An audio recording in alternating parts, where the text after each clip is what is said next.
BBC दुनिया में आज देखिए कैसी है डार्क वेब की दुनिया।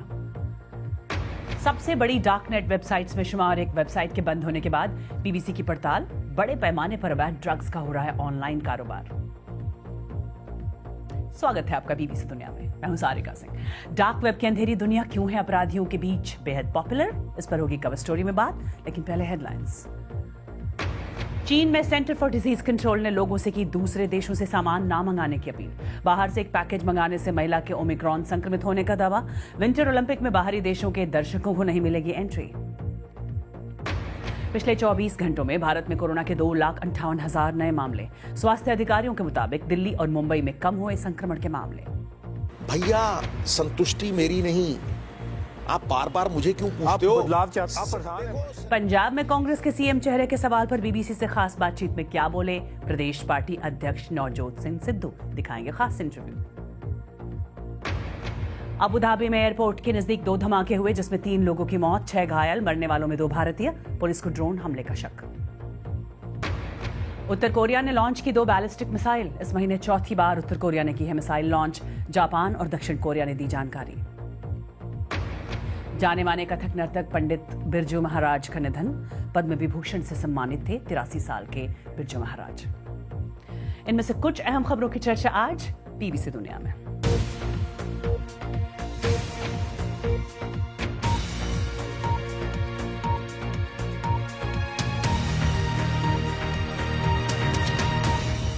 डार्क वेब के जरिए कैसे ड्रग्स का कारोबार ऑनलाइन फल फूल रहा है, आज इसी की बात कवर स्टोरी में।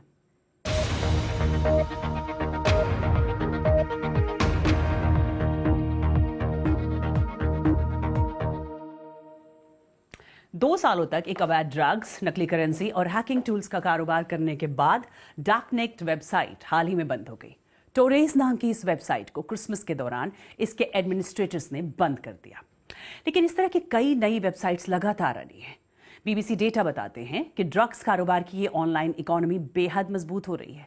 हमारे साइबर रिपोर्टर जो टाइडी की ये रिपोर्ट। ये कब्रिस्तान है।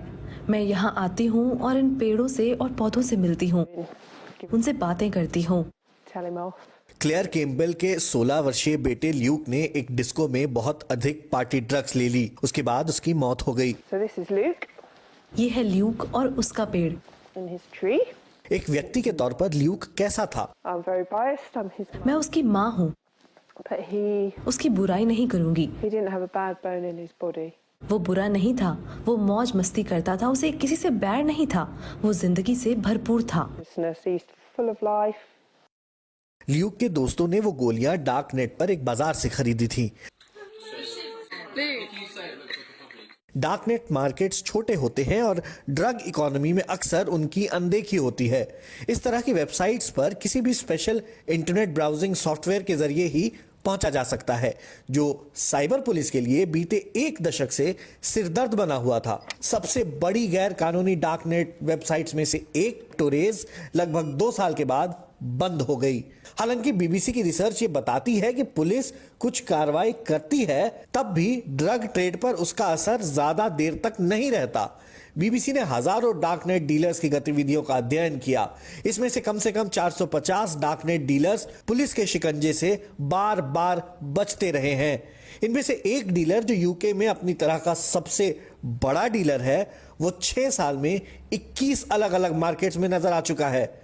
हमने नेक्स्ट जनरेशन नामक इस अपराधी डीलर से कुछ ड्रग्स खरीदने चाहे। हमें पता चला कि यह प्रक्रिया जटिल और लंबी है, जिससे डीलर किसी की पकड़ में नहीं आता। दिलचस्प ये है कि यदि आप इस बॉक्स को खोलते हैं तो ये किसी हर्बल ट्रीटमेंट की तरह लगता है। लेकिन हमें पता है कि ये वो नहीं है, ये कोकेन है। हमने इसे बेचने वाले से इनक्रिप्टेड ईमेल के जरिए बात की तो उन्होंने कहा कि पुलिस पर उन्हें दया आती है। पुलिस वालों को तो नामुमकिन सा काम दिया गया है। यूजर की एक गलती से पकड़ना मुश्किल है।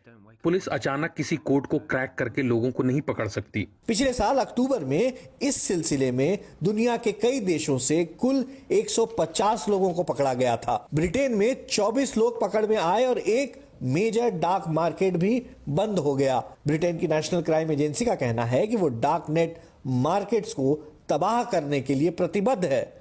उसकी मौत के कुछ दिन बाद कुछ लड़कियों ने इन सबको साथ रखा। Literally in the few days after. लेकिन ल्यूक की मौत के बाद ड्रग्स को लेकर क्लेयर का नजरिया बदल गया है। अब वो चाहती हैं कि डार्क नेट समेत इस तरह के ड्रग ट्रेड को रेगुलेट किया जाए और इसे अपराध की श्रेणी से बाहर कर दिया जाए। लेकिन डार्क वेब आखिर काम कैसे करता है? जब हम इंटरनेट पर किसी भी चीज को सर्च इंजन के जरिए ढूंढते हैं